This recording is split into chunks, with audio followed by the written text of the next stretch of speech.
Oke, selamat malam Bapak Ibu. Shalom. Senang sekali bisa melayani di tempat ini, di Frame, pertemuan Frame. Terima kasih buat kesempatan untuk bisa kami melayani untuk Kofuri, Ci Christine. Kami perkenalkan diri dulu, nama saya Dudung Hadi dan ini istri saya. Nama saya Hana. Kami sudah menikah 24 tahun ini ya. Banyak hal, boleh terus Bapak Ibu ya.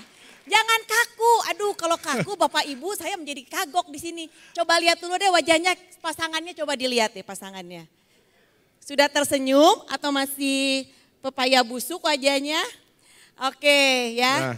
Nah, dalam perjalanan kehidupan pernikahan kita ternyata gereja saudara GKPB itu menjadi sebuah gereja yang mewarnai. Kenapa? Karena saya ingat tahun 98 ketika saya mau berdoa buat istri saya.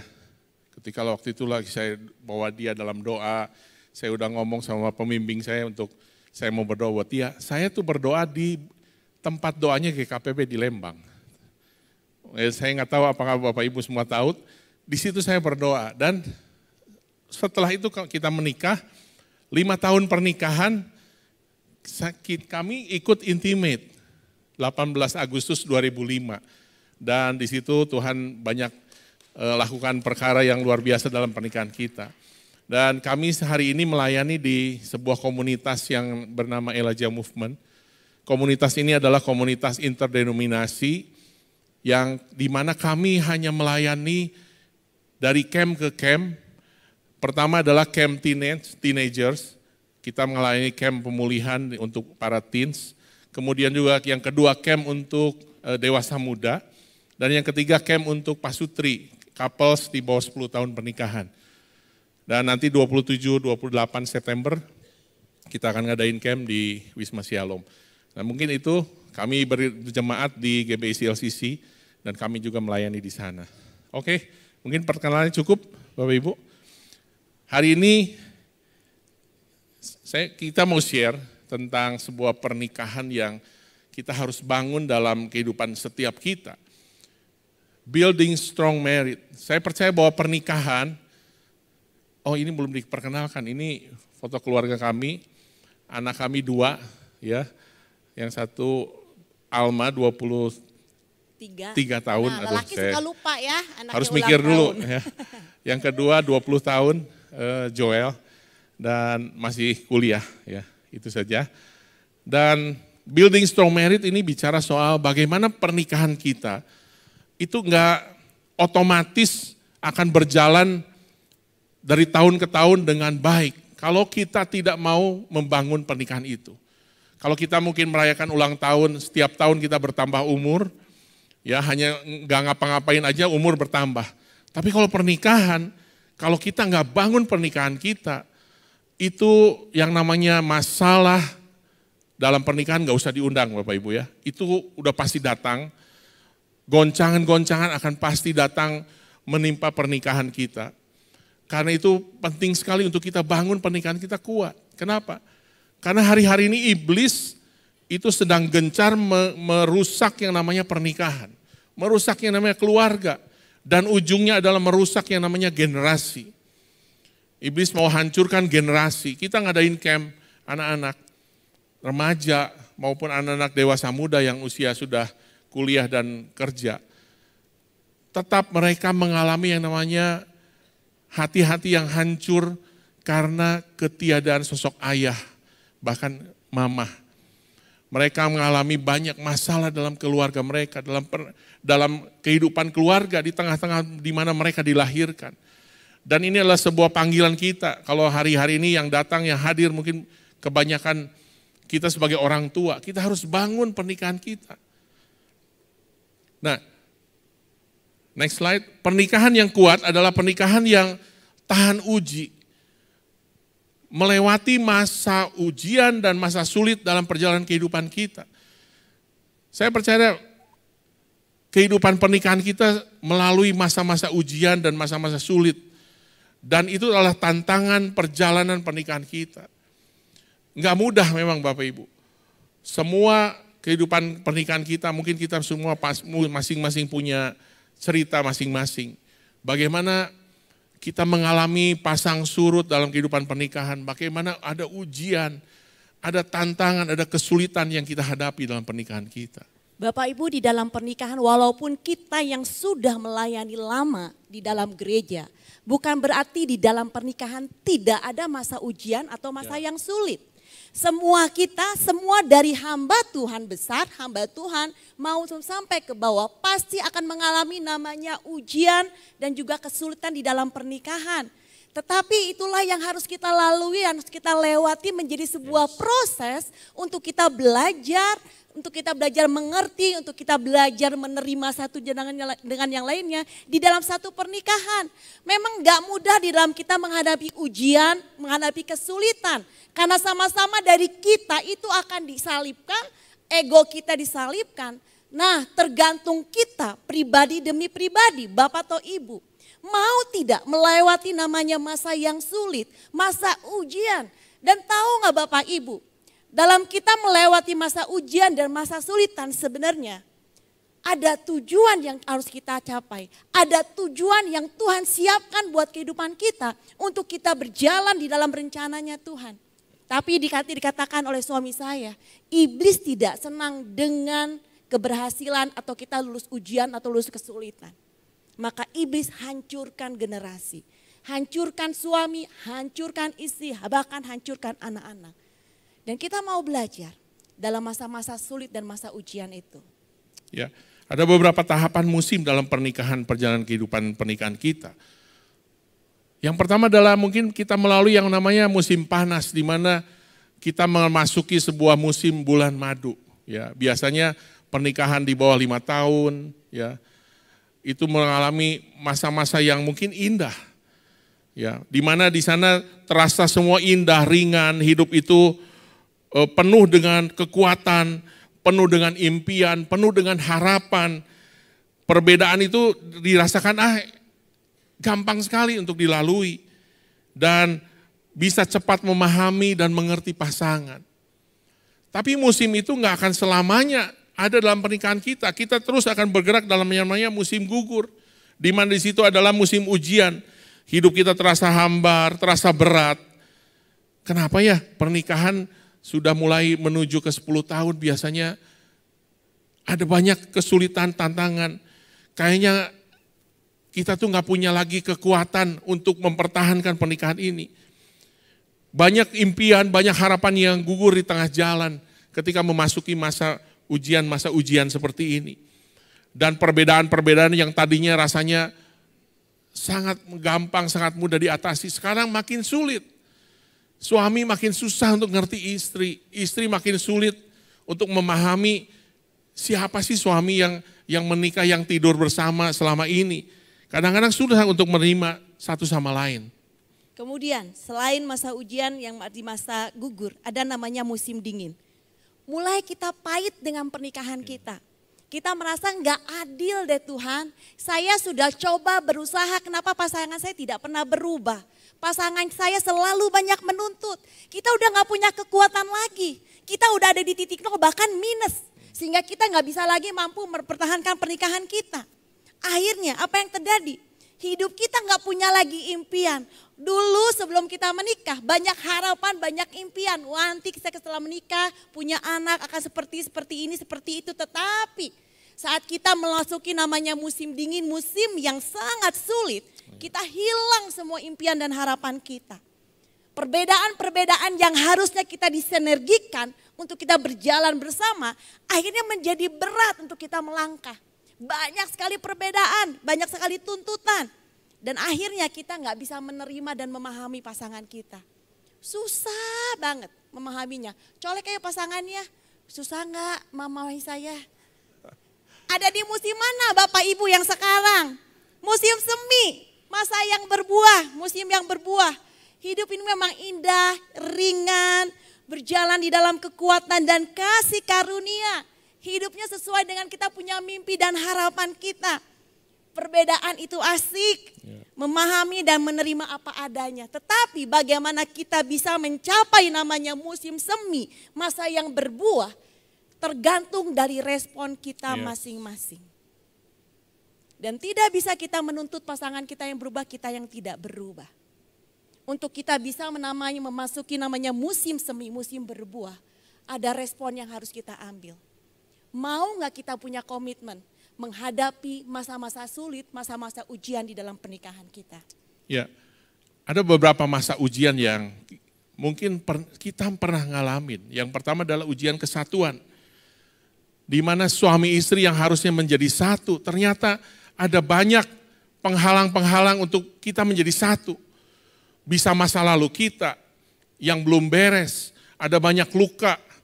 Kalau kita, tubuh kita pun luka, jangankan dipegang gitu ya, bersentuhan aja itu bikin kita sakit.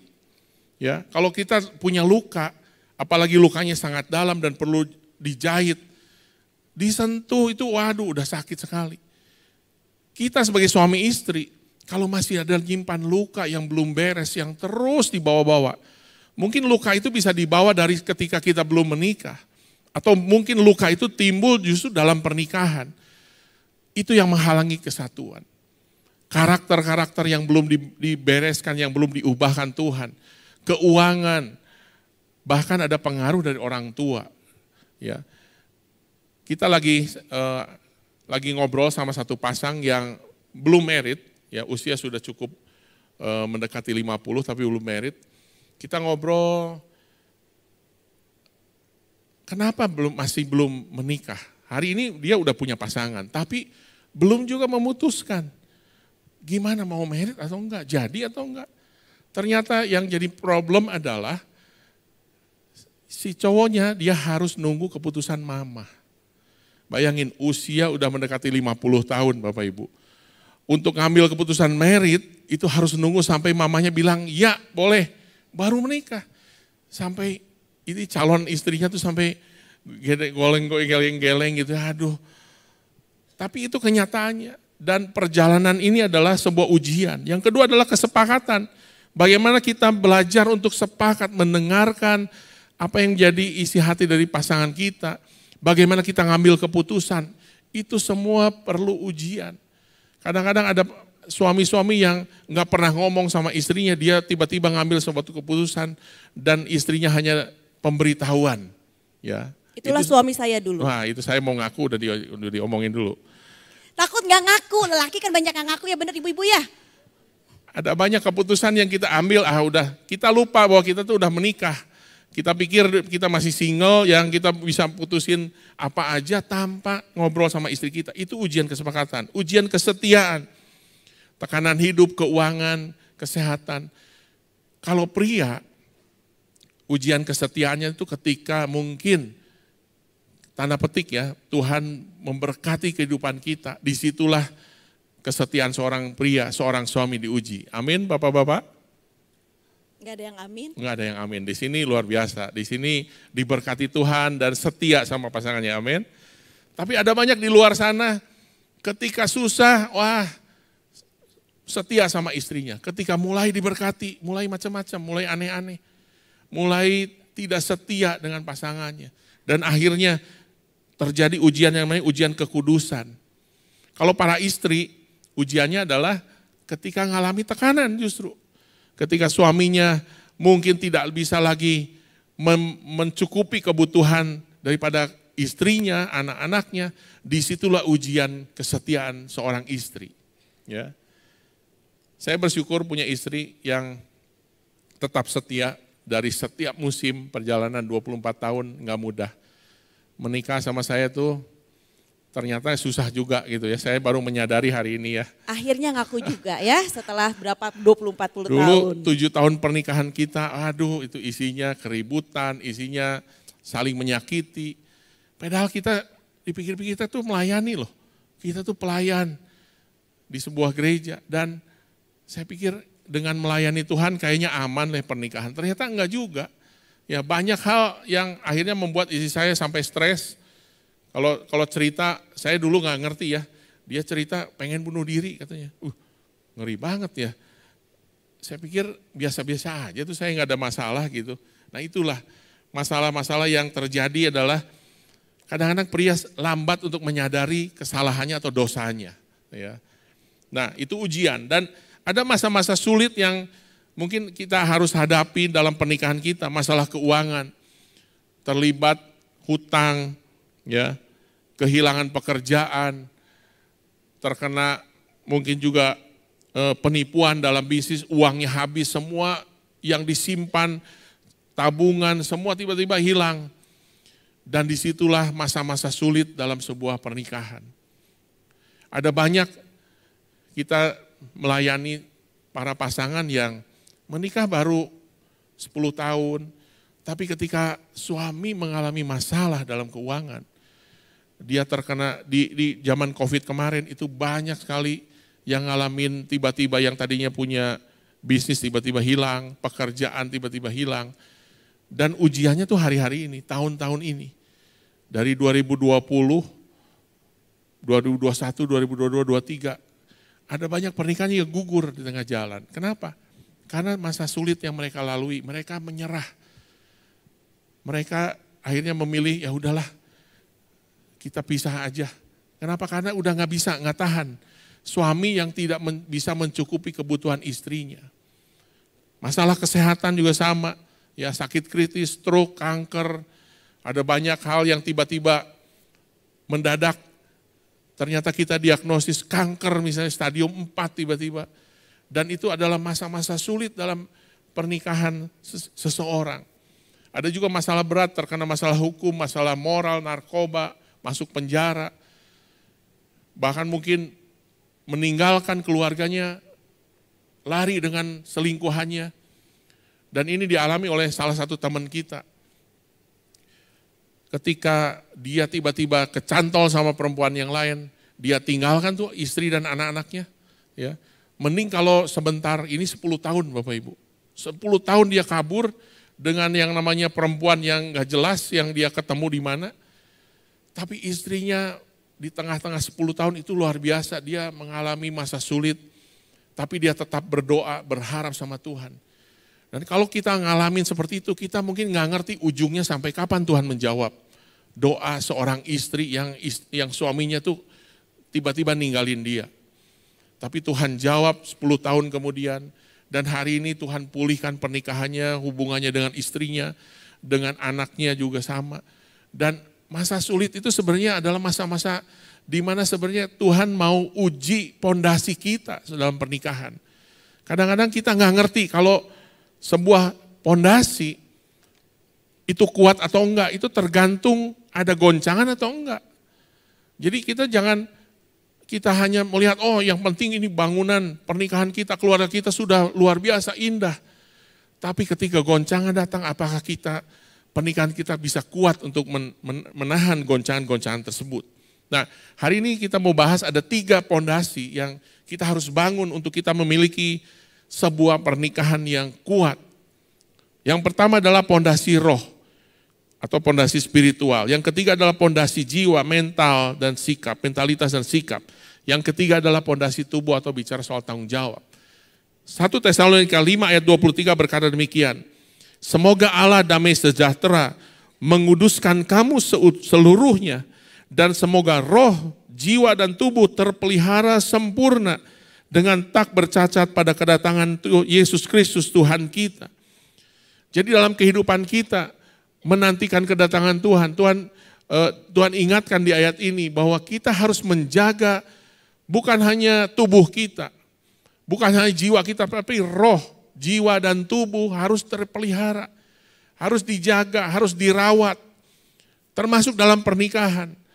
Mungkin ada orang yang pikir yang penting kebutuhan tubuh saja. Yang penting suami itu bekerja menghasilkan uang, mencukupi apa yang istrinya mau, anak-anaknya mau, itu sudah cukup. Ternyata enggak. Ada banyak kehancuran yang terjadi justru ketika anak-anak merasa kurang dengan apa yang orang tuanya kasih. Mungkin dipikir kita sebagai ayah, yang penting kamu mau kemana? Mau sekolah, papa bisa sekolahin. Mau apa lagi? Perlu mobil, papa kasih. Perlu apa? Perlu modal, papa kasih. Ternyata enggak cukup hanya melakukan itu. Ada pondasi yang lain, ada pondasi jiwa, ada pondasi roh yang harus dibangun dalam sebuah pernikahan dan keluarga. Pondasi roh kita bicara tentang di dalam hal spiritual. Membangun pondasi pernikahan dalam roh yang akan membawa pernikahan kita berjalan dalam kekuatan supranatural untuk menggenapi tujuan Tuhan di bumi dan berfokus kepada kekalahan. Kekuatan kita terbatas Bapak Ibu. Sampai umur berapa kita bisa bertahan dengan kekuatan kita? Kekuatan kita sangat terbatas dan kita butuh kekuatan secara batiniah untuk kita menggenapi tujuan Tuhan. Tuhan menciptakan manusia, Tuhan menciptakan pernikahan bukan hanya untuk menghasilkan generasi selanjutnya, enggak. Tuhan punya rencana, Tuhan punya tujuan lewat pernikahan kita. Tapi kalau kita nggak punya kekuatan batiniah, kekuatan yang berasal dari Tuhan, bagaimana kita bisa menghadapi suatu kesulitan, suatu proses dalam kehidupan kita dengan kekuatan kita sendiri. Karena kekuatan kita sangat terbatas dan kita butuh kekuatan yang dari Tuhan. Kita bangun, kekuatan yang Tuhan yang kita bangun itu adalah kekuatan kita persekutuan kita dengan Tuhan. Kita belajar merenungkan firman Tuhan. Kita hanya bangun keintiman dengan Tuhan. Disitulah kita melekat kepada Tuhan sebagai pokok anggur yang menjadi sumber pokok anggur kita. Dan saat kita mendengarkan suara Tuhan dan kita belajar dan lekat kepada Tuhan, saya percaya kita punya kepekaan mendengar suara Tuhan. Lewat doa-doa kita, lewat kebenaran firman Tuhan yang kita baca dan renungkan. Yuk Bapak Ibu colek pasangannya. Kita mau membangun pondasi spiritual kita. Yes, kita mau bangun pondasi spiritual kita. Kekuatan kita sangat terbatas dan kita butuh Tuhan untuk kita bisa batinia kita bertumbuh di dalam Tuhan. Nah, apa yang harus kita bangun dalam pondasi roh? Yang pertama adalah kita harus belajar menundukkan diri kita pada otoritas Kristus. Suami dan istri harus belajar tunduk, taat, dan hormat kepada otoritas Kristus sebagai kepala dari pernikahan dan keluarga kita.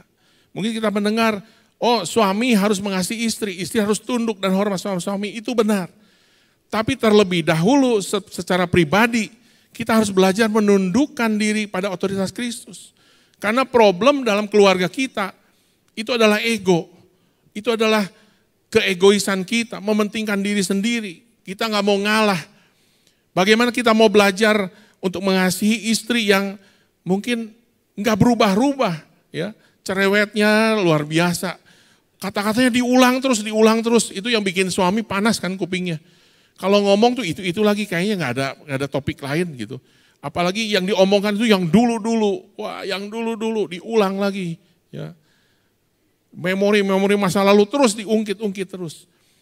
Kayaknya bagaimana seorang suami bisa mengasihi model istri yang seperti itu? Nggak bisa.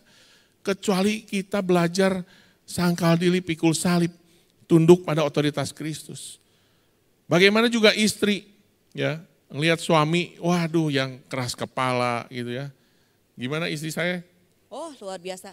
Baik ya, lihatin wajahnya cute ya. Coba Bapak Ibu berhubungan dia selama 24 tahun. Waduh, saya percaya, saya tahu kalau bukan karena kekuatan dari Tuhan, saya nggak bisa menghadapi nama suami yang luar biasa ini. Tapi saya bersyukur lewat dia, karakter saya semakin diasah. Dan termasuk lewat saya pun karakter dia diasah. Makanya kita butuh spiritual batinia kita dibangun dengan kita lekat dengan Tuhan. Ya. Yang kedua adalah pondasi roh itu yang harus dibangun adalah kita harus punya sebuah covenant dengan Tuhan. Saya percaya menikah itu bukan hanya sekedar budaya manusia yang dari turun-temurun gitu. Kalau udah besar, usia udah cukup, kita harus menikah. Itu bukan hanya sekedar budaya manusia Bapak Ibu. Tapi pernikahan sebuah ide Tuhan.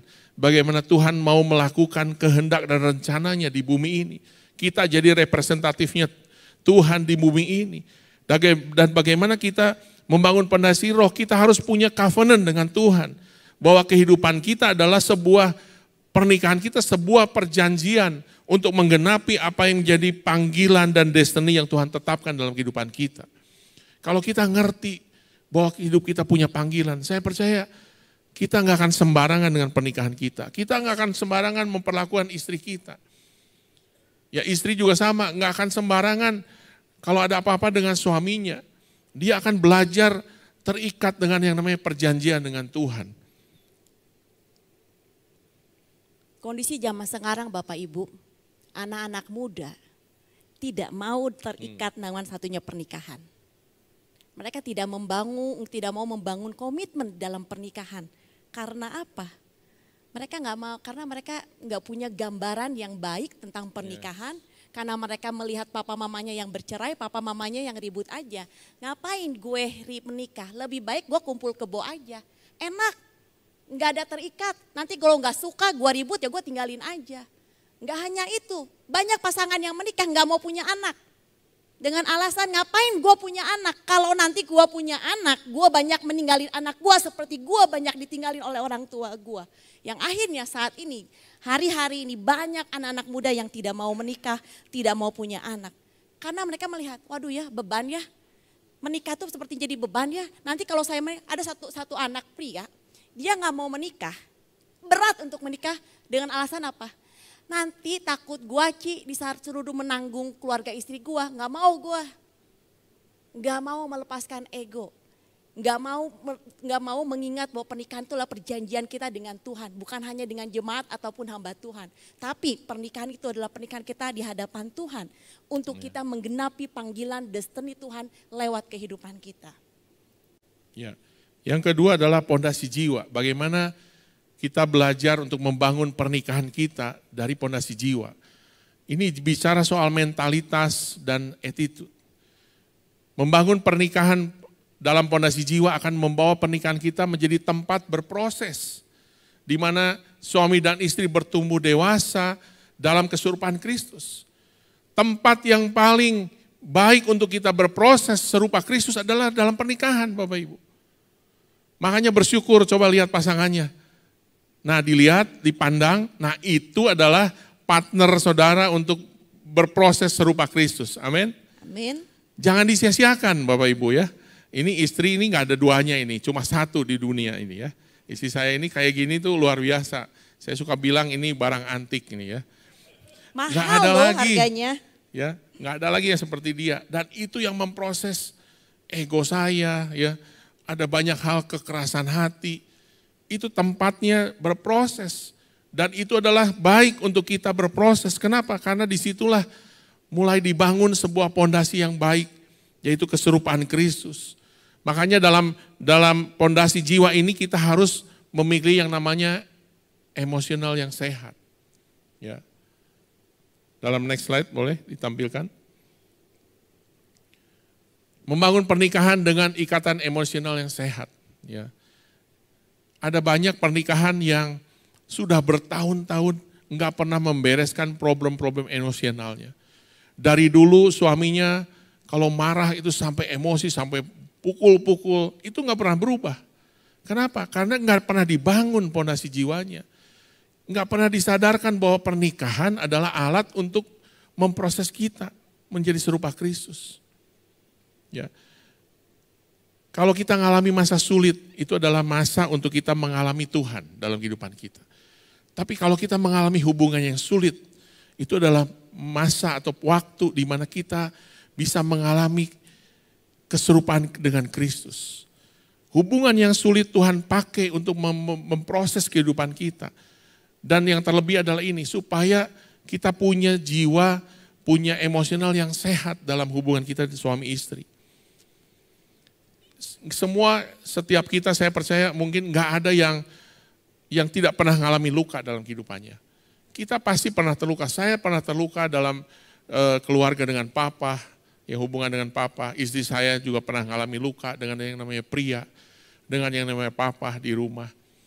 Dan ketika kami menikah, itu hubungannya nggak sehat. Hubungannya adalah saling menyakiti. Saya merasa bahwa istri saya akan sama seperti dulu papa mama saya itu selalu ribut. Setiap hari nggak pernah nggak ribut terus. Dan saya menyaksikan keributan demi keributan itu tiap hari dan itu membuat saya sebagai anak tuh tidak bertumbuh dengan rasa yang aman di rumah. Kenapa? Ya kerjanya gitu, panas. Ya atmosfernya tuh, suhunya tuh panas di rumah tuh. Nggak ada damai, nggak ada yang bikin tenang gitu, nggak ada. Nah istri saya juga sama. Ternyata setelah menikah, waduh nadanya tuh tinggi-tinggi Bapak Ibu. Kalau ngomong itu, buat saya tuh, saya jadi ingat ketika saya dulu ada di rumah. Lihat papa mama ribut, saya tuh gak suka. Dan saya pun bereaksi sama sebenarnya. Saya juga marah sama dia, nada tinggi. Dan kita saling melukai, emosional kita gak sehat. Nah bagaimana kita mau membangun pernikahan dengan emosional sehat? Pertama adalah kita harus mengalami perjumpaan dengan kasih Tuhan. Itu yang menyembuhkan emosi kita. Keintiman kita dengan Tuhan akan berimbas kepada kesehatan emosional kita. Makanya keintiman dengan Tuhan, ya ukurannya bukan hanya sekedar kita nyanyi, menyembah Tuhan. Itu salah satunya. Tapi ukuran kita intim sama Tuhan, mengalami encounter dengan kasih Tuhan, jiwa kita makin lama makin dipulihkan, makin sehat. Yang tadinya tukang kesinggungan, yang tadinya sensitif, ya, yang tadinya gampang marah, ketika kita intim berjumpa dengan kasih Tuhan, kita akan diubahkan. Itulah ciri yang paling bisa kelihatan ketika kita belajar encounter dengan Tuhan, dengan kasih Tuhan. Yang kedua adalah hidup dalam pengampunan. Saya percaya pengampunan adalah sebuah momen yang kita harus ambil satu keputusan untuk saya mengampuni. Saya ngambil satu keputusan untuk mengampuni papa saya itu tahun 93.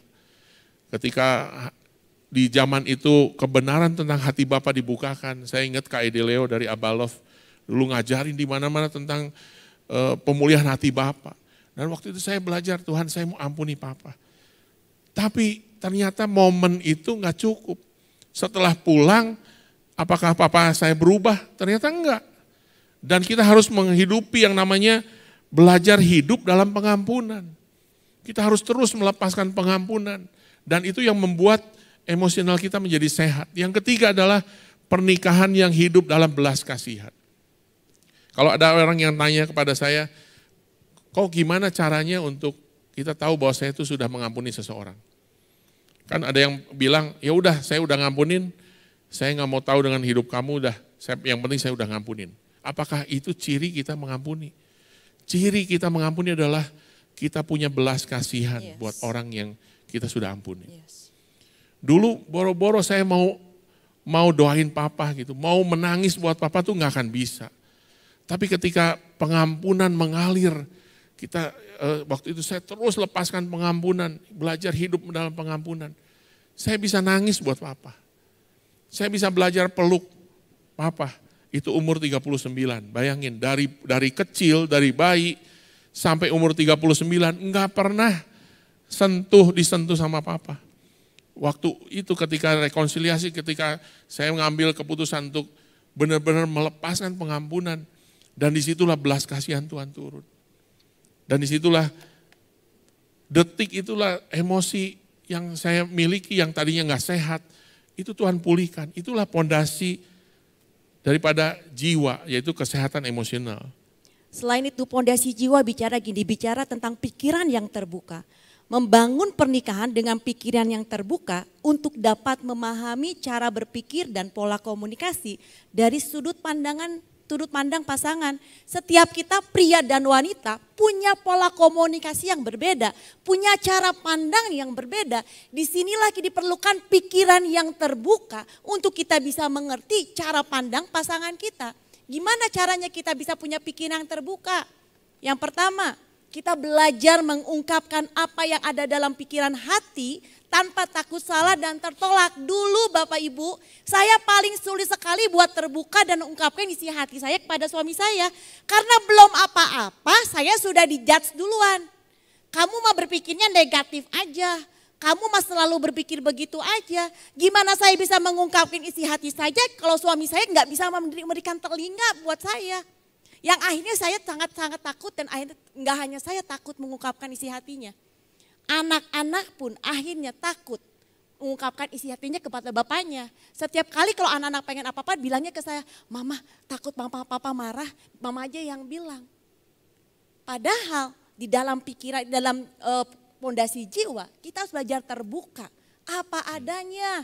Kemudian mendengarkan kebutuhan pasangan bukan hanya dengan telinga tapi juga dengan hati. Bapak-bapak bukan berarti, ya duduk mah, duduk. Saya akan mendengarkan. Tapi bapak-bapak sambil main handphone. Percaya, bapak-bapak tuh gak akan konsentrasi kalau lagi sedang main handphone, apalagi nonton bola, gak akan bisa. Butuh suatu kita bisa cerita heart to heart untuk kita bisa mendengarkan, sama-sama saling mendengarkan dengan hati. Karena apa? Pola pikir pria dan wanita berbeda.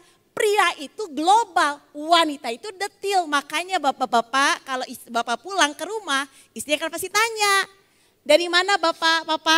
Tadi makan siang sama apa? Kemana aja hari ini? Detil. Kalau lelaki ditanya begitu, ya dari kerjaan, udah duduk. Gak akan ada nyambung ya Pak. Gak akan ada nyambung ya Bu. Kemudian kelola informasi, laki-laki itu kalau mendapat informasi itu pakai data. Kalau perempuan perasaannya. Makanya nonton film Korea kalau sedih ibu-ibu suka apa ibu-ibu? Nangis. Kalau bapak-bapak nonton romantis malah tidur. Karena ya kalau informasinya kalau pria pakai data, perempuan pakai intuisinya. Cara beresponnya, kalau bapak-bapak logika, wanita pakainya perasaan. Ya, kan ada lagunya ya. Karena wanita ingin apa ibu-ibu? Dimengerti. Gak akan nyambung dari mana-mana. Yang satu laki logika, yang perempuan perasaan. Kalau dalam melakukan orientasi, laki-laki itu hasil, perempuan itu adalah proses. Dan bagaimana kita menghadapinya dalam mengalami satu masalah, pria dalam menghadapi satu masalah, dia akan cari solusinya seperti apa. Kalau perempuan ngomong, dengan ngomong aja perempuan itu udah merasa beres. Benar gak ibu-ibu?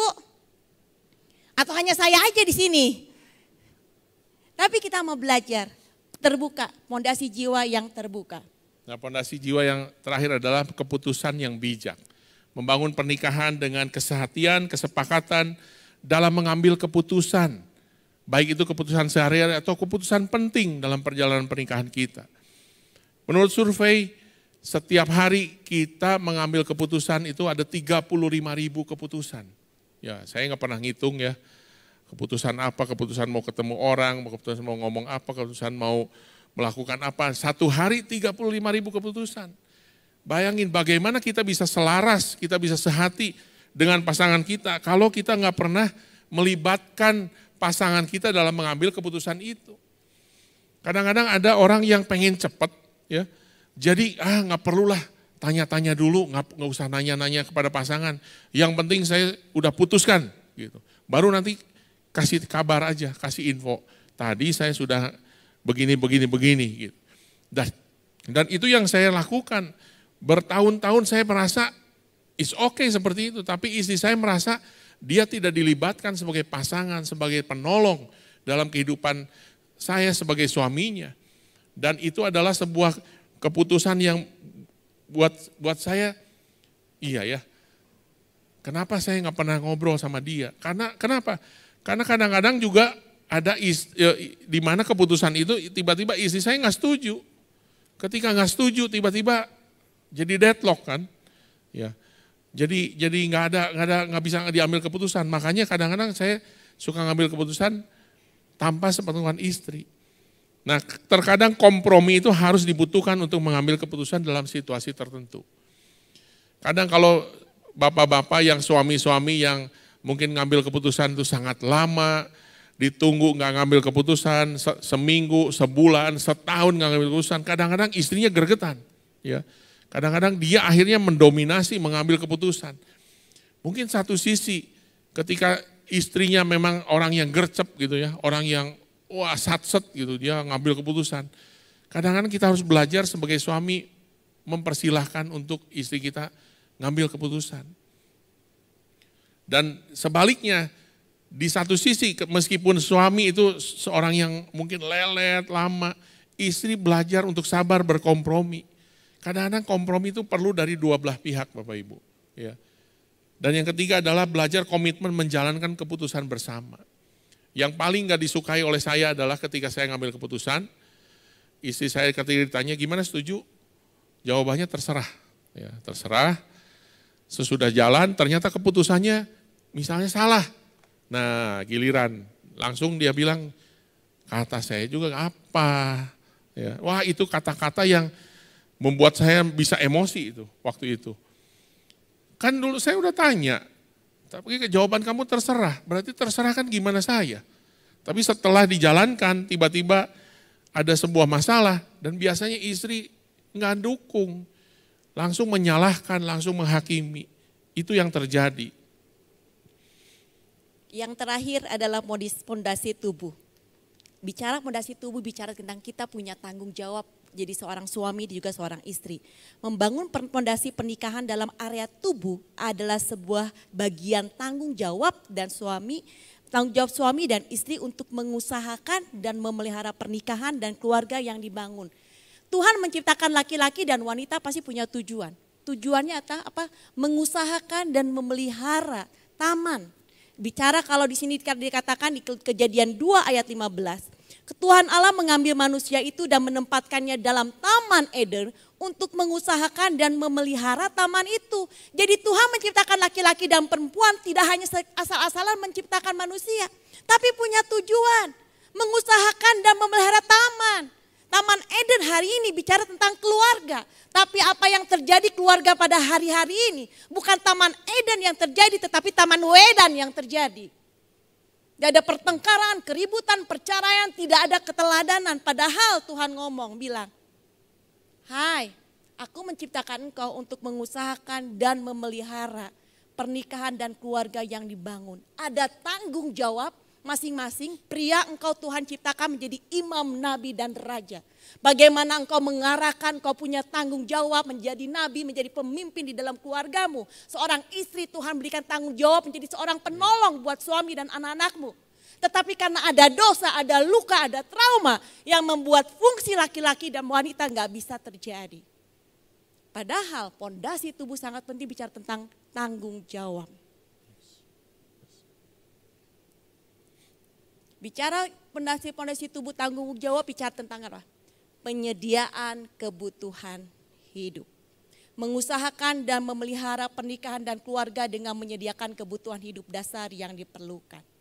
Saya katakan tadi dari sisi suami, engkau Tuhan ciptakan menjadi imam, nabi dan raja. Suami bertanggung jawab memberikan kebutuhan keluarga.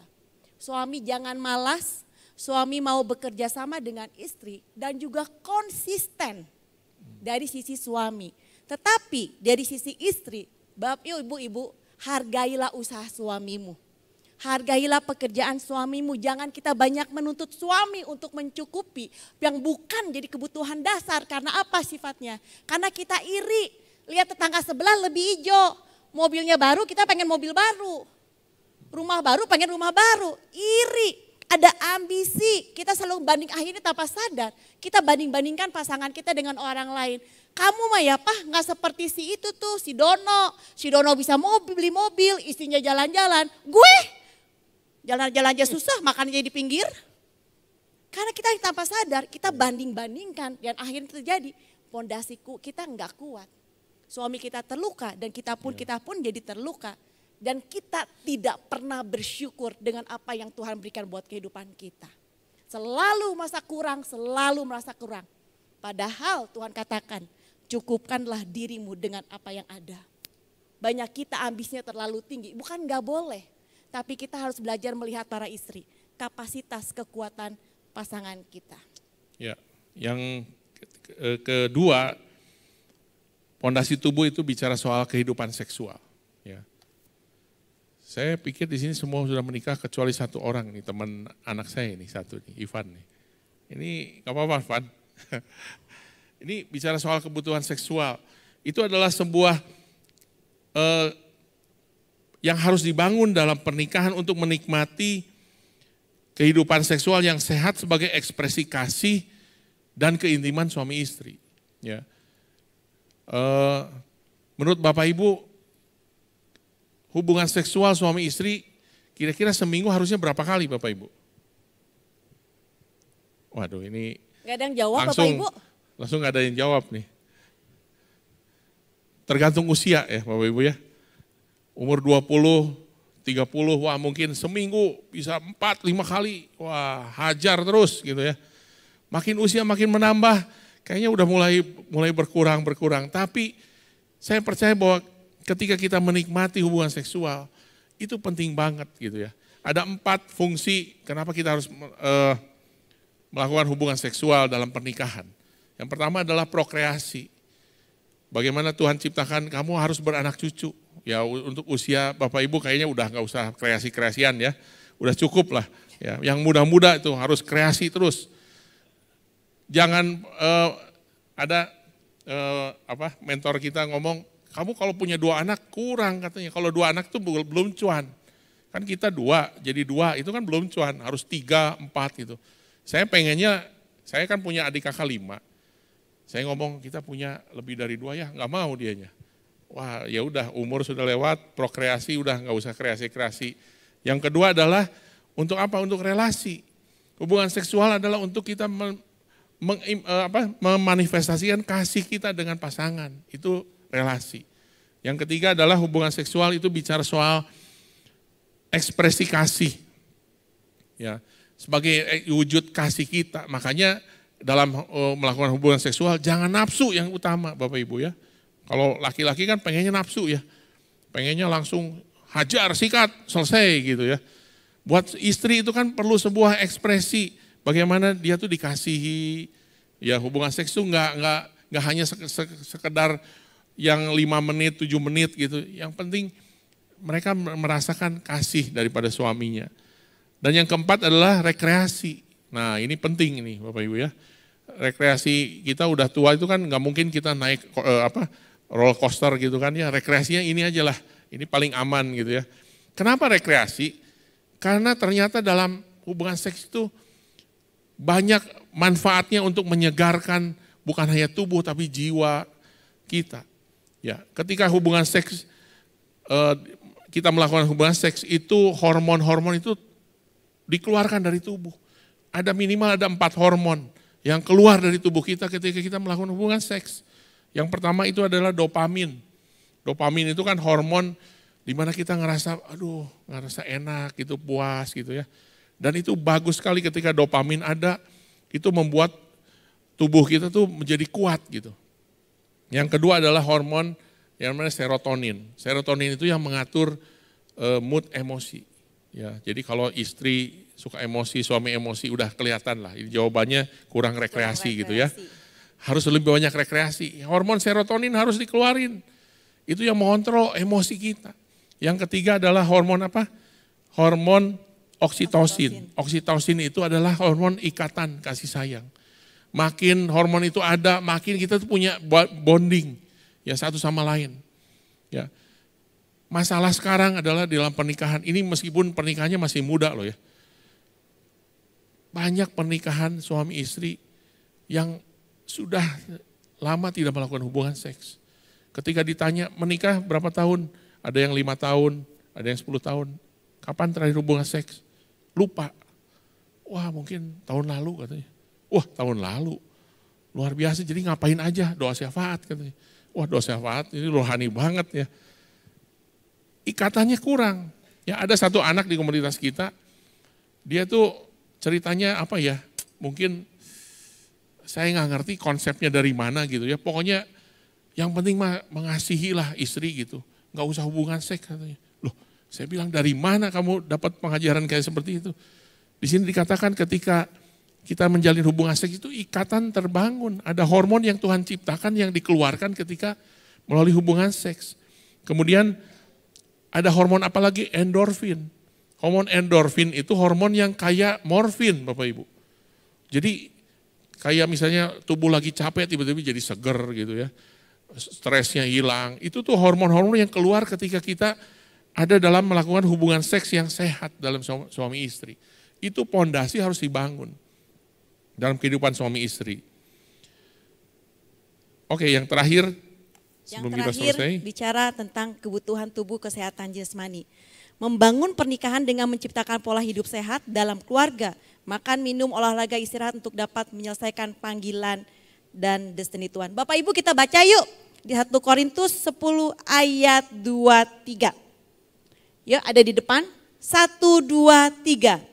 Segala sesuatu diperbolehkan, benar tetapi bukan segala sesuatu berguna. Segala sesuatu diperbolehkan, benar tetapi bukan segala sesuatu membangun. Bapak Ibu, ya suami saya jangan sayang bawa ini karena dia merasa dia juga sedang berusaha Saya untuk pernah dia kurus Bapak Ibu menurunkan ya. berat Gini-gini badan. pernah kurus dulu. Iya, Bapak Ibu, kekuatan yang tadi saya bilang, kekuatan kita akan terus menurun. Kalau kita tidak menjaga fisik kita, kita nggak bisa menjaga body kita. Bagaimana kita bisa menyelesaikan pekerjaan Tuhan lewat kehidupan kita. Jangan sampai kita sakit-sakitan, dalam pelayanan kita sakit-sakitan karena kita porsinya gede-gede banget. Bukan nggak boleh pelayanan atau segala macam, tapi kita belajar seimbang. Makan seimbang, kita pelayanan juga dan kita menjaga tubuh kita agar tubuh kita sehat. Karena masih banyak perjalanan panjang yang Tuhan masih sediakan buat kehidupan kita. Yuk colek pasangannya Bapak Ibu, ayo kita jaga tubuh kita. Olahraga, rajin. Siap Bapak Ibu? Siap. Suami saya berubah Bapak Ibu. Suami saya itu paling susah untuk diajak olahraga. Tapi bersyukur Bapak minggu terakhir hari ini dia mau jalan 1,5 jam. Dan kemudian yang bikin kaget, susah sekali disuruh nge-gym. Minggu lalu dia nge-gym, tiba-tiba orang PT-nya telepon ke anak saya dan bilang, anak saya bilang, Mam, tahu nggak si Papa? Kenapa? Langsung bayar setahun Mam gymnya. Wah. Komitmen. Kalau Puji cuma Tuhan, sebulan, wah puji nanti Tuhan. sebulan udah selesai udah. Tapi belajar berubah Bapak Ibu. Jangan bilang nggak bisa, tapi belajarlah berubah. Yes. Yang terakhir. Next slide.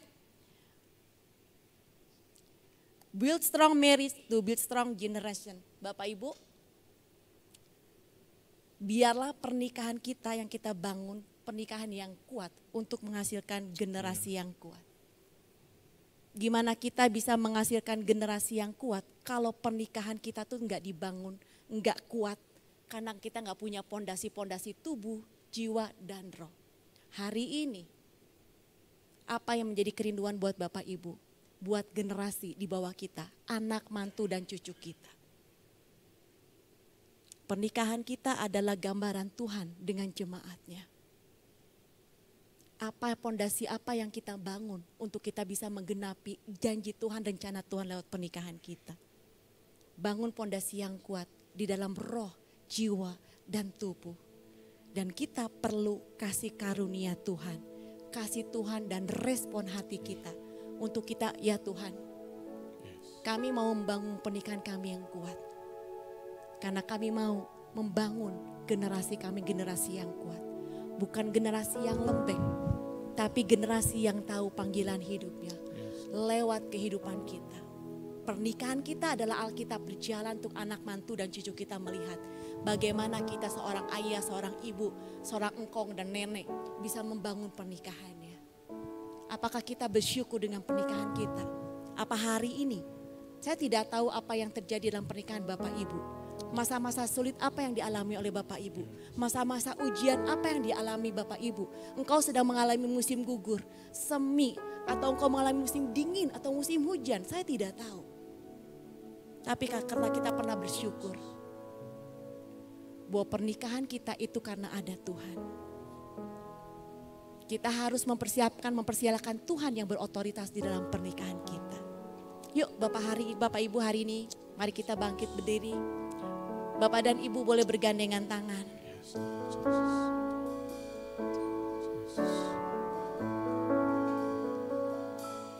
Malam hari ini, Tuhan mau bahwa pernikahan kita bukan hanya untuk kita saja. Tapi ada sebuah covenant yang mau Tuhan berikan dalam kehidupan kita. Supaya kehendak Tuhan bukan berhenti dalam generasi kita. Tapi generasi selanjutnya ada kehendak Tuhan, ada rencana Tuhan yang dinyatakan melalui pernikahan kita. Dan inilah sebuah tanggung jawab kita sebagai suami dan istri, sebagai orang tua, papa dan mama.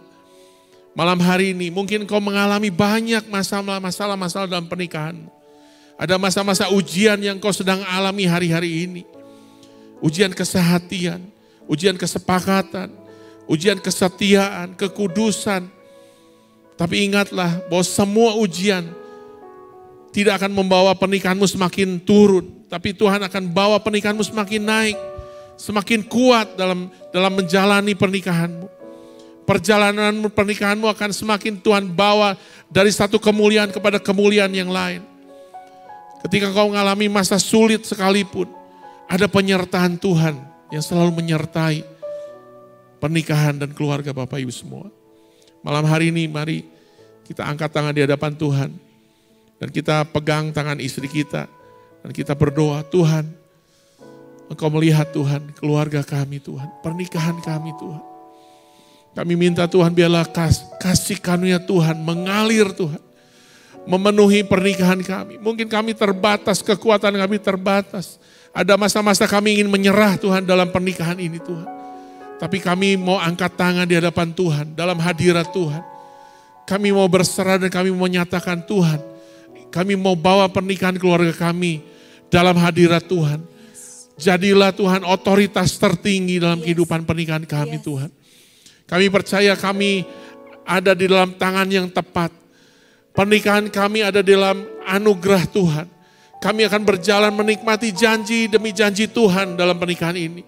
Sampai rencana dan kehendak Tuhan digenapi Tuhan. Kami berdoa buat anak-anak kami. Mungkin ada yang sudah memiliki cucu. Kami berdoa memberkati cucu kami juga Tuhan. Kami tahu Tuhan semuanya Tuhan. Kami akan bawa Tuhan. Untuk memuliakan nama Tuhan. Seisi rumah kami, keluarga kami Tuhan. Kami bawa Tuhan. Terima kasih Tuhan. Terima kasih. Thank you Lord Jesus. Keluarga kami adalah milik-Mu Tuhan. Yes, Lord. Hari ini kami mau ngambil komitmen di hadapan-Mu Tuhan. Yes, Lord Jesus. Kalau kami mau membangun pondasi kami yang benar Tuhan. Ampuni selama ini pernikahan kami dibangun dengan pondasi yang salah. Tidak menghadirkan Tuhan di dalam pernikahan kami. Hari ini Tuhan, kami bersepakat Tuhan bersatu dengan pasangan kami Tuhan. Menghadirkan Tuhan di dalam pernikahan kami Tuhan. Dan kami mau menjadi perpanjangan tangan-Mu Tuhan. Untuk kami boleh mengalirkan kasih itu kepada generasi kami Tuhan. Pada generasi di bawah kami Tuhan. Dan kami mau Tuhan berkomitmen Tuhan. Hidup kami milik-Mu Tuhan. Peganglah tangan kami dan tuntunlah keluarga kami Tuhan.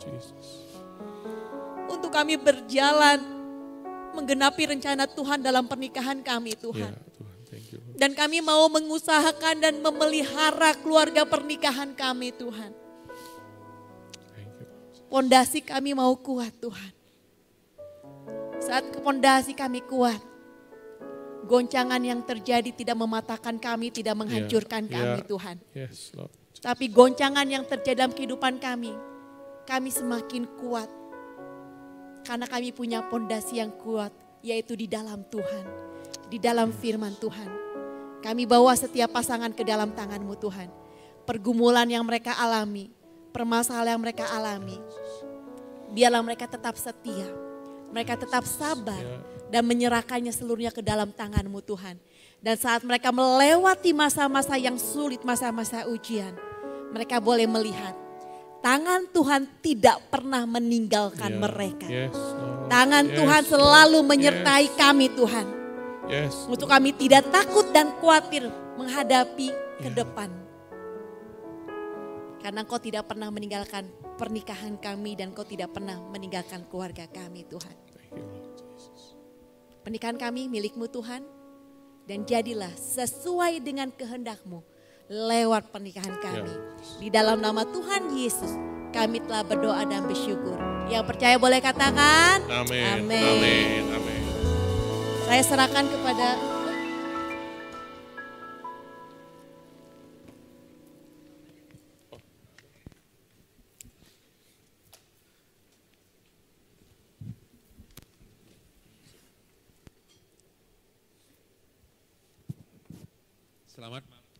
Selamat malam Bapak Ibu sekalian.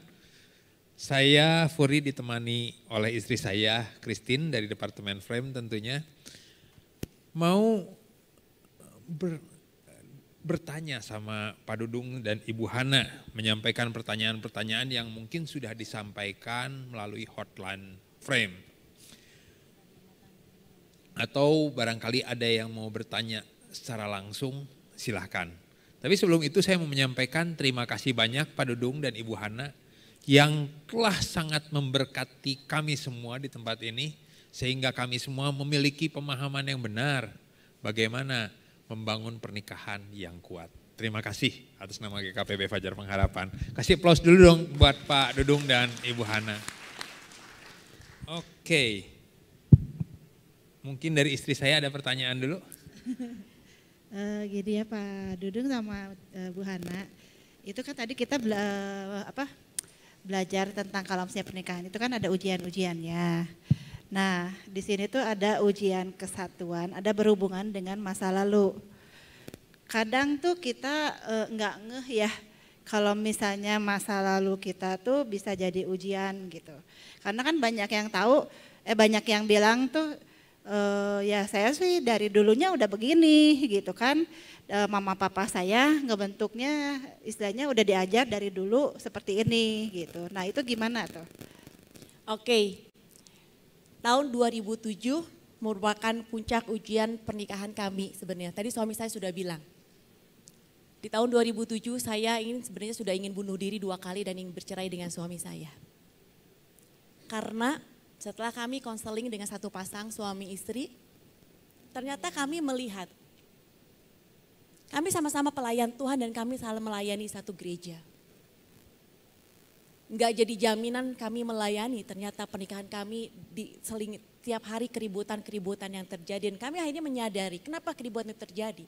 Kami masing-masing punya luka dan itu tidak dibereskan. Suami saya tadi cerita luka dengan papahnya, luka dengan mamahnya. Ya, dan dia nggak mau sebenarnya takut soal istrinya, saya itu menjadi orang yang dominan. Dan saya terluka dengan papa saya dan para pria. Membuat saya ingin menguasai suami saya. Dan itulah bentrokan-bentrokan yang terjadi di dalam pernikahan di tahun 2007. Dan kami menyadari, ya saya dulu di brainwash gini, mama saya begini. Kamu kalau kawin ya jangan sama orang Chinese. Yang apalagi yang toto yang kek gitu kan. Janganlah sana. Terus juga itu dibilang, jangan kayak papa lu ya. Papa lu tuh suka sembunyi-sembunyi ngasih duit, nggak pernah ngomong. Itu terbrainwash buat saya. Itu kan berarti pola asuh dan pola pengaruh orang tua. Dan saya tidak membereskannya itu. Dan masuk di dalam pernikahan, suami saya pun juga sama. Dan saya melihat suami saya, memang saya akui, suami saya sangat murah hati banget deh. Banget murah hati dan saya belajar murah hati dari suami saya. Saking murah hatinya ya, kalau ngasih tuh gak pernah bilang-bilang ke saya. Gak pernah komunikasi. Dan itu yang jadi sumber konflik. Oh ternyata benernya lelaki itu kayak begitu ya, sembunyi-sembunyi. Tujuannya bagus, biar gak ribut, biar istrinya gak ribut. Tetapi saya punya luka dan tidak dibereskan. Suami saya pun punya luka dan tidak dibereskan. Itulah masa-masa sulit dan masa ujian. Dan saya bersyukur Tuhan masih pelihara pernikahan kami sampai hari ini. Karena Tuhan dan kami belajar punya respon yang benar dan sama-sama saling mengakui bahwa oh ya saya punya luka, suami saya punya luka. Dan saya mau melihat, saya nggak mau lihat lagi ke belakang dan kami membereskan di saat itu. Jadi setiap luka dan pola asuh memang harus dibereskan. Itu sih. Oke, ini ada yang terima kasih untuk penjelasannya yang luar biasa Bu Hana. Ini ada satu pertanyaan yang menarik nih. Menikah udah sekian puluh tahun. Nggak disebut berapa tahun, cuman sudah sangat-sangat lama. Tapi suaminya tuh kayaknya gengsian.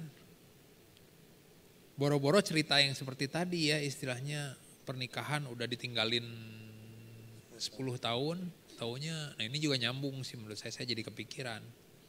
Suaminya gak pernah minta maaf. Lalu kalau yang udah 10 tahun itu tadi, ini sih kepikiran dari saya pribadi. 10 tahun tadi, kok istrinya mau gitu nerima lagi, udah ditinggalin 10 tahun bisa balik lagi. Bagaimana itu ceritanya? Ya. Ferdinand. Ya memang dalam perjalanan pernikahan itu memang yang pasti adalah kita membutuhkan kasih Tuhan sih.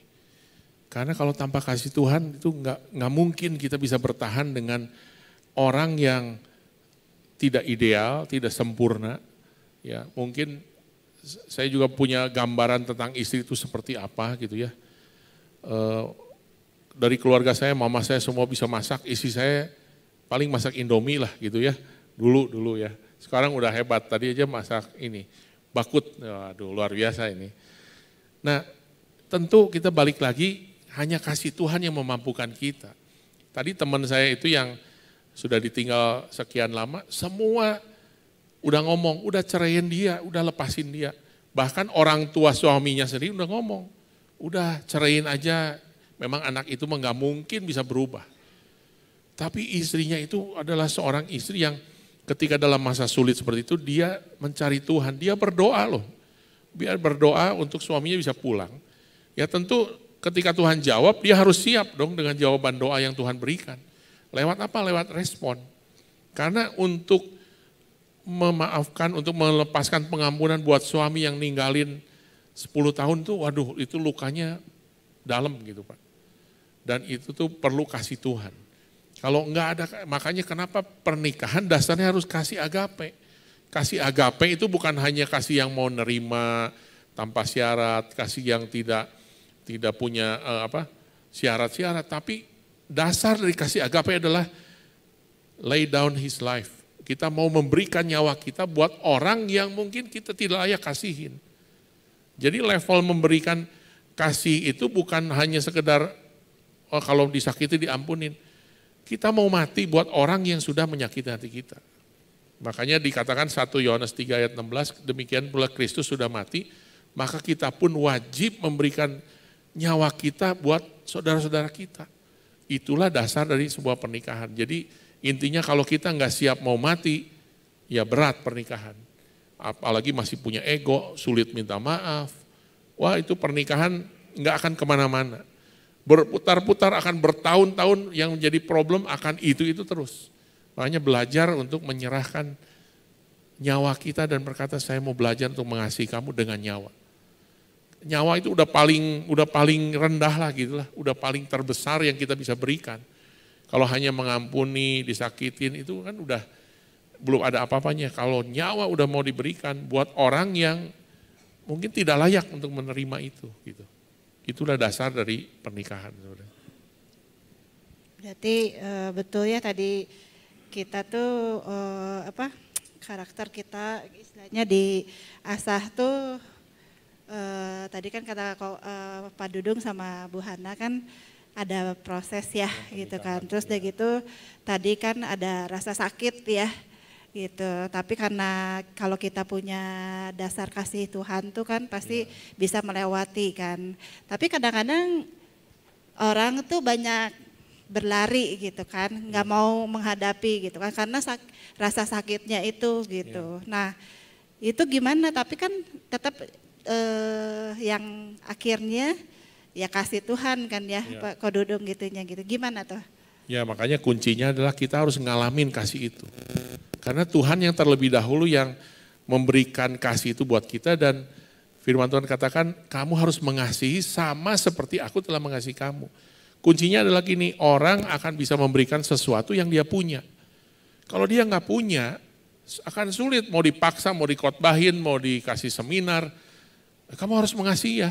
Dia nggak punya kasih, dia nggak punya pengalaman, dia diampunin, dia diterima, dia dibebaskan dari dosa, dari kematian. Hanya ketika kita bisa mengalami itu, kita bisa berikan buat orang. Kalau misalnya hari ini saya disuruh ngasih ke Kofuri misalnya, kasih 100.000, bisa nggak? Bisa, karena saya di dompet saya ada 100.000. Nah orang banyak yang saya mau ngampuni tapi dia belum ngalamin bagaimana Tuhan mengampuni dia, bagaimana Tuhan mengasihi dia, itu akan sulit. Makanya kita akan memberikan sesuatu yang pasti kita miliki gitu. Termasuk dalam pernikahan, tadi harus belajar menerima, berproses, mengampuni. Ya terlebih dahulu kita harus mengalami Tuhan. Terlebih dahulu, itu kuncinya sih Ibu. Gini, seringkali kita masuk ke pernikahan kan kita nggak sadar nih. Pasangan kita tuh punya luka, punya trauma atau gimana. Nah bagaimana kita tahu pasangan kita tuh punya luka, punya trauma itu tuh gimana gitu. Tahu-tahu pokoknya terserah seperti tadi kan. Tapi saya sebenarnya karakternya mirip sama Pak Dudung, terus terang. Saya juga sama, kalau apa-apa tuh saya putuskan dulu sendiri semuanya. Begitu bermasalah baru ngomong sama istri saya. CS dong Pak, CS, setuju ya Pak ya. Kita pria begitu ya ternyata. Giliran bermasalah baru aja nanya gini. Ya tadi istri yang datang bukannya bukannya pertolongan atau bantuan, malah dinye ya kita tuh kadang-kadang sering kali, atau dibiarkan kita makin sendiri terpuruk. Nah tadi balik lagi berhubungan dengan trauma masa lalu. Bagaimana kita tahu gitu istri kita atau pasangan kita atau baik suami kita memiliki trauma masa lalu, gimana Pak Dudung? Ya sebenarnya kalau kita dalam masa pendekatan gitu ya, sebelum kita mau menikah itu kan ada masa-masa kalau orang bilang pacaran gitu ya, tapi kita percaya bahwa nggak ada pacaran, yang ada adalah persiapan pernikahan. Sebenarnya dari situ udah ketahuan sih kalau orang yang masih ada luka. Saya ingat pertama sekali saya jadian, saya kan doa, tadi saya bilang tahun 98 saya doa, gitu, saya nggak mau salah. Saya belum pernah pacaran. Jadi sekali doa dapat teman hidup yang Tuhan berikan itu sekali. Saya nggak pernah nyoba-nyoba. Beda istri saya itu mantannya banyak, beda. Nah ketika pertama kali komitmen untuk persiapan pernikahan, untuk masuk ke hubungan yang serius, itu saya kaget. Karena apa? Ketika ada masalah, ada keributan, tiba-tiba yang keluar dari mulutnya adalah putus. Buat saya kalau udah komitmen, udah didoakan, udah komit menjalin hubungan, itu kan sampai pernikahan, nggak ada lagi coba-coba ini. Nah sebenarnya reaksi putus itu adalah sebenarnya saya tahu ada luka sebenarnya. Ada luka dan memang benar. Coba diceritakan apa yang luka yang dialami. Karena gini, orang yang masih punya luka dan trauma yang belum beres akan terlihat dari sikap dan kata-katanya sebenarnya. Kata-katanya tajam, nadanya tinggi, sikapnya meremehkan orang. Dan saya pun mengalami luka karena saya pernah hampir diusir oleh papa saya, luka dengan papa. Ya saya juga pernah dilecehkan oleh pria yang membuat saya benci kepada pria, membuat luka, dan saat luka itu tersenggol, ya tadi suami saya bilang, kalau kita punya luka, kalau tidak tersenggol tidak akan apa-apa. Tetapi kalau lukanya belum sembuh, kalau tersenggol bahkan terpegang, itu akan menjadi sakit dan kita menjadi reaksi dan kita menjadi marah. Yang membuat akhirnya kata-kata kita tajam, tinggi, yang bisa menghina orang. Itu cirinya seperti itu. Hanya kita tahu sendiri, yang tahu kita sendiri tahu sebenarnya. Kadang juga kita nggak tahu ada blind spot di dalam kehidupan kita kalau kita masih punya luka apa enggak. Itu bisa orang lain lihat. Orang lain mungkin lihat bisa bagaimana tindakan kita, kata-kata kita, sikap kita. Tetapi sebenarnya kita pun tahu kalau kita masih punya luka. Itu dalam kita ngomong gini aja sama suami kita. Kalau kita jadi marah, kalau suami kita menegur kita menjadi marah, salah satu cirinya itu kita masih punya luka. Dulu kalau ditegor, wah udah marah aja udah. Kalau sekarang saya udah bisa tegor, tapi dia punya respon nggak marah. Berarti itu udah ada pemberesan. Dan orang lain bisa ngelihat. Jadi kita punya komunitas nih, ada anak-anak komunitas yang mereka tahu dari awal kita menikah, mereka tahu keributan-keributan kita. Dan ada satu anak yang bilang, oh Cici udah banyak berubah katanya. Dulu pernah ribut, ada anak di satu mobil, dia ribut, tiba-tiba dia keluar dari mobil, banting tuh pintu, buat gitu. Ya itu kan, dia diem aja dia, kenapa? Enggak apa-apa, biasalah. Macan lagi marah saya bilang. Nah tapi gini, poinnya adalah gini, jangan mencari yang sempurna sih. Memang nggak ada yang sempurna yang hatinya baik, semua baik terus baru siap menikah. Asal jangan sesuatu yang ekstrim, misalnya KDRT dari awal sebelum menikah aja udah main pukul, nah itu udah tanda-tanda. Tapi kalau hanya terluka seperti itu, semua kita pernah terluka kok. Dan itu justru Tuhan izinkan hubungan ini saling menyembuhkan. Nah tapi kalau ketahuannya udah menikah gimana? Ya sudah, itu terima aja lah ya. Kalau sudah menikah ya. Kalau menikah kan saya percaya kalau Tuhan sudah tempatkan Hana menjadi teman hidup saya, kita berproses kok gitu. Jadi saya juga ada luka dan berproses dan hari ini terus berproses gitu. Gitu Pak. Kalau masalahnya misalnya udah menikah ya, tapi nggak peka gitu. Oh nggak peka, waduh. Ini laki yang nggak peka ya, suami yang nggak peka ya, nggak selalu peka ya. Curahan istri ya biasanya. Curahan istri atau curahan hati ini? Ya memang kebanyakan pria memang kurang peka sih memang. Kurang bisa melihat yang tidak terlihat gitu. Kurang bisa mendengar yang tidak terdengar gitulah kira-kira. Karena kalau ditanya istri tuh nggak mau terus terang gitu. Biasanya istri tuh suka nuntut juga, ya lu ngerti sendirilah gitu. Tapi suami itu memang susah gitu. Itu ilmunya lebih susah dari ilmu matematika, ilmu fisika, ilmu kimia. Mengerti isi hati wanita tuh sulit. Kayak dulu misalnya ketika kita ribut, bukan ribut maksudnya, istri itu mau ngobrol, mau curhat gitu ya. Ada masalah gitu, di rumah tuh seperti gini kan kita pernah serumah dengan mama saya, jadi istri saya pernah serumah sama mertuanya gitu.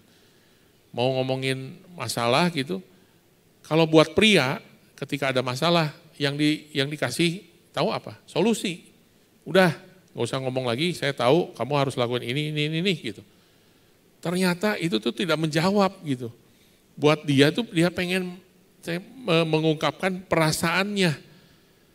Saya belajar kayak gini aja perlu bertahun-tahun untuk sampai akhirnya bisa, oh ternyata itu. Ya udah, jadi lain kali ketika istri saya mau ngobrol, saya tahu dia hanya mencurahkan isi hati, nggak usah dikasih solusi. Jadi cukup kasih telinga dan bilang, oh gitu, oh iya ya. Kadang-kadang juga nggak ngerti sih yang dibilang apa, ya. Tapi yang penting, oh iya, oke. Udah terpuaskan gitu, ya. Jadi mungkin belajar dari mendengar dulu sih, ya. Kadang-kadang. Lagu itu salah ya tadi, wanita ingin dimengerti itu. Nggak perlu dimengerti, yang penting denger aja ya. Nah itu tuh dimengerti, itu maksudnya buat wanita itu dimengerti. Tapi gini, belajarlah untuk jujur dan terbuka kepada pasangan Ya, kita. itu lebih baik. Itu kuncinya Ya, sih. ya. Saya pun belajar mengungkapkan isi hati saya kepada suami saya. Walaupun suami saya itu kalau kekete udah kekumeke, si borokokok tetenya. Satu robah-robah gitu suami saya tuh gitu. Tapi saya melihat saat suami saya pulih, tadi dia katakan dia pulih dengan papahnya, dia punya respon yang benar, dia mulai tahu, dia mulai, oh ya saya salah sini, saya harus berubah segala macam. Dan suami saya berubah, karena dari hatinya mau berubah.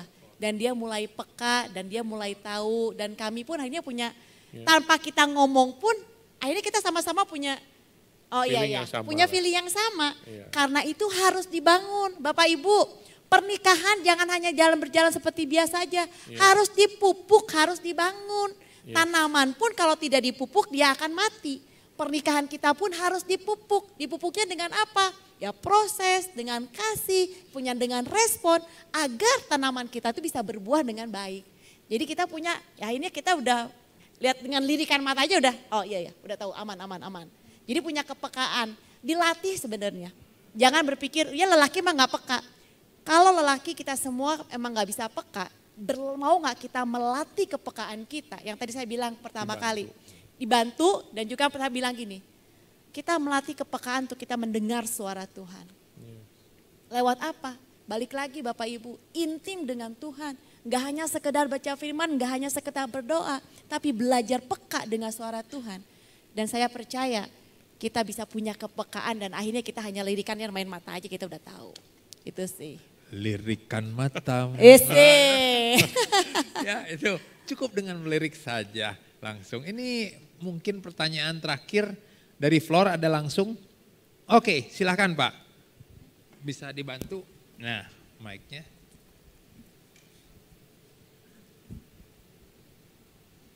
Mohon izin bertanya, Ko Dudung Ciana. Baru kali ini saya sempat bertanya di beberapa kesempatan. Begini, kebetulan saya dan istri adalah latar belakang yang beda. Saya Jawa, dia Karo. Suaminya dia tetap setia. Suaminya dia maksudnya kondisi papa mamanya itu tetap setia walaupun sebenarnya tidak romantis banget ya karena ibunya Sunda, bapaknya juga Karo Ginting.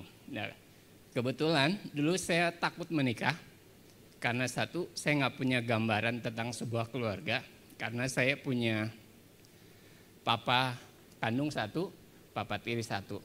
Ya. Kalau dari papa menikah 3 kali. Satu dengan mama saya pertama, kedua lepas juga, yang ketiga juga lepas juga, sudah almarhum. Tapi waktu itu kita sempat rekonsiliasi, saya sudah terima aja udahlah. Mungkin jalannya sudah begitu. Nah pertanyaan saya adalah, kebetulan saya nggak tahu gimana rasanya punya anak perempuan ya, gimana susahnya ya, karena anak kami berdua adalah laki-laki. Dan mungkin karena saya dibesarkan dengan cara yang mungkin, ya kita semua punya masa lalu ya. Saya dibesarkan dengan orang tua yang lain, saya punya orang tua asuh di El Sadai ya, waktu itu Tuhan berikan jalan, yang punya El Sadai itu menyelokalahkan saya. Jadi pertanyaan saya adalah, hidup saya mungkin sudah keras ya, apa yang sudah lalu itu cukup keras lah ya, hidup dengan orang lain dan sebagainya dan sebagainya. Dan ketika saya melihat anak laki-laki saya yang sudah beranjak kelas 8 ya, kelas 2 SMP sekarang, itu saya nggak pingin dia jadi generasi yang cengeng, tapi cara saya kadang salah gitu. Kadang saya nggak tahu kenapa istilah mental health zaman sekarang itu begitu populer. Zaman kita mah biasa kali ya, cuma dipecut dikit doang mah lewat lah ya, dilempar sabit, lempar beduk mah lewat, lempar bangku lewat gitu ya. Nah, yang masih saya bingung adalah saya bersyukur ada di komunitas ini dan kemarin juga ikut VMM, diajar supaya jadi pria yang benar lah intinya ya. Pertanyaan saya adalah gimana caranya saya menerapkan hal yang benar ya. Hal yang benar itu supaya anak saya juga tidak pahit hati, tidak tawar hati dengan apa yang saya lakukan. Karena secara tidak langsung saya masih mentransfer hal-hal pahit di masa lalu saya, tapi saya pun nggak pingin anak saya cengeng, ya, supaya mereka adalah calon pria ya, yang mungkin nanti badainya bakal beda dengan apa yang saya alami. Mungkin itu aja sih kok. Bagaimana caranya itu stop ya. Kalau ngomong bilang stop nggak akan lakuin tuh ternyata nggak segampang itu ya. Kadang tangan saya pun kadang main. Kalau udah mamanya udah bilang, abang, dede stop, abang, dede stop berapa kali tuh kadang ngejelenging gitu ya di telinga pria ya, menihese gitu ya. Nah saya tuh kadang nggak ngomong gitu, malah langsung ambil sesuatu dampang. Dan itu khususnya di abang ya, karena waktu itu ya saya nggak punya gambaran jadi papa lah ya, nggak ada remedial jadi papa ya. Hal itu tuh masih teringat gitu. Papa ingat nggak waktu itu papa pernah lempar saya dari bawah terus ke kasur. Untungnya ke kasur bukan ke lantai 2 atau ke lantai berapa. Mungkin hal itu. Bagaimana saya bisa pulih supaya saya nggak pingin anak saya cengeng apalagi cowok ya. Tapi saya tidak mentransfer hal-hal yang sudah saya lalui gimana kerasnya hidup. Mungkin itu aja kok. Terima kasih. Yes. Ya kalau dari saya pertama memang pemberesan hati apa yang kita alami dengan orang tua yang tadi dibilang nggak ada gambaran, itu memang perlu di-deal dulu. Karena kalau itu nggak deal, itu kebawa loh dalam kita men-treat anak-anak kita. Kayak dulu saya, sebelum saya beres dengan papa, saya tuh nggak punya pengen anak laki. Karena saya tahu anak laki itu nanti bakal sama kayak saya ke papa saya. Yang nggak pernah hormat, yang selalu ngebantah. Jadi ketika pertama kali hamil, saya terus terang deg-degan gitu. Saya pengen nunggu ini laki atau perempuan. Ketika dites perempuan, aduh puji Tuhan perempuan. Tapi yang kedua akhirnya laki juga gitu. Dan ketika belum beres, itu hubungan dengan anak tuh kayak ciong. Anak saya waktu masih bayi yang laki itu kalau saya gendong itu nangis. Saya nggak tahu kenapa. Sampai waktu saya pernah membereskan ketika dia umur 5 tahun. Saya ngadain pemberesan, saya minta maaf sama anak saya karena ada perasaan yang kayak ada pembatas gitu. Saya nggak bisa deket, ternyata itu imbas dari hubungan saya dengan papa. Nah kalau tadi masalah pengen anak yang nggak lembek gitu, itu sih sebenarnya ke parenting sih ya. Kalau anak udah remaja, udah teens gitu, memang nggak bisa dengan cara seperti itu sih. Ya anak-anak itu beda gitu, perlakuannya kita harus menjadi pertama harus jadi sahabat buat mereka. Kalau kita masih jadi kayak seperti guru, kayak seperti coach, pengen mekuliahin, pengen ngajarin itu nggak akan bisa masuk. Apalagi hubungannya secara emosional belum masuk. Jalin dulu hubungan secara emosional bahwa anak itu memang kita kasihin apa adanya. Kadang-kadang kan kita pengen anak ini, oh kamu jangan begini, kamu harus jadi seperti ini. Nah itu tuh udah kita tuh sebenarnya belum menerima dia gitu. Belum menerima, anak itu kerasa, oh berarti papa tuh masih belum terima saya apa adanya.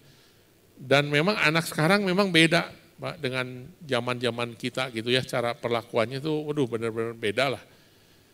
Capek sedikit ngeluh gitu ya.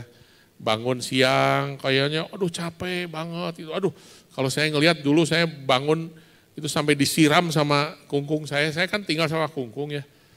Itu kalau jam 6 belum bangun itu udah dibanjur pakai air itu saya. Wah jadi begitu buka pintu, langsung kayak trauma gitu, ngedenger pintunya udah langsung bangun aja. Nah kalau sekarang kan beda, coba aja bangun siang jam 9, jam 10, kayak waduh capek Pak, capek. Nah itu kan perlu latihan, perlu kita banyak ngobrol. Nanti anak saya yang sekarang lagi magang, ya karena dia kuliahnya itu chef. Jadi lagi magang memang kuliahnya di Kuala Lumpur. Dia lagi magang di satu hotel, waduh katanya itu luar biasa capeknya, dari pergi harus pagi, pulang sampai malam. Saya bilang, ini mah masih latihan, belum apa-apa ini mah. Nah mungkin lebih baik diajak ngobrol sih Pak. Gitu.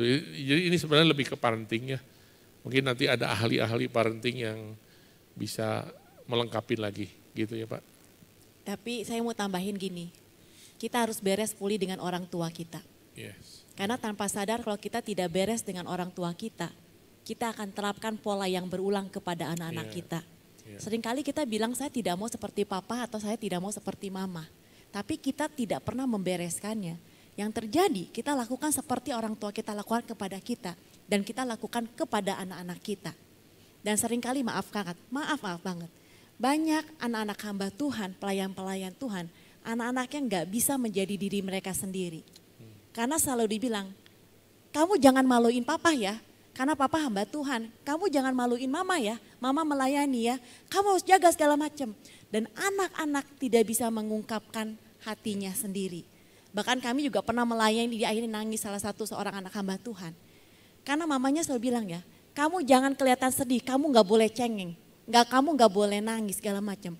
Dia tidak bisa, anak perempuan yang akhirnya gak bisa mengekspresikan dirinya. Dan ternyata dia punya luka dan dia punya gambaran nggak enaknya jadi anak hamba Tuhan, nggak bisa ngapa-ngapain, nggak bisa apa adanya. Tapi belajarlah untuk kita. Saya pun sama suami saya ngomong kepada anak-anak saya bahwa Alma Joel, mama dan papa tidak membatasi kamu, tapi kalian harus tahu diri. Jangan merasa kamu terbebani kami dan kami melayani, jangan merasa kamu terbebani dengan pelayanan kami. Jadilah apa diri kamu sendiri, jadilah apa adanya kamu. Yang penting hidup kamu takut akan Tuhan. Yang penting kamu lekat sama Tuhan dan kamu tahu batas-batasannya. Itu sih. Ya. Oke. Mungkin tak kerasa waktu sudah over ya. Tapi semuanya sangat antusias. Terima kasih Bapak Ibu sekalian. Terima kasih untuk pertanyaan-pertanyaan yang sudah masuk. Dan juga dari Flor juga terima kasih. Namun kan karena waktu sudah larut, tentu kita sekali lagi mengucapkan terima kasih banyak atas nama GKPB Fajar Pengharapan kepada Pak Dudung dan Bu Hana. Jika nanti, kasih aplaus. Jika nanti ada pertanyaan-pertanyaan silahkan kirim ke hotline, nanti tentu kita akan tanyakan sama Pak Dudung dan Bu Hana dan akan dijawab Japri jika memungkinkan. Oke, kasih aplaus yang luar biasa untuk Pak Dudung dan Bu Hana. Terima kasih.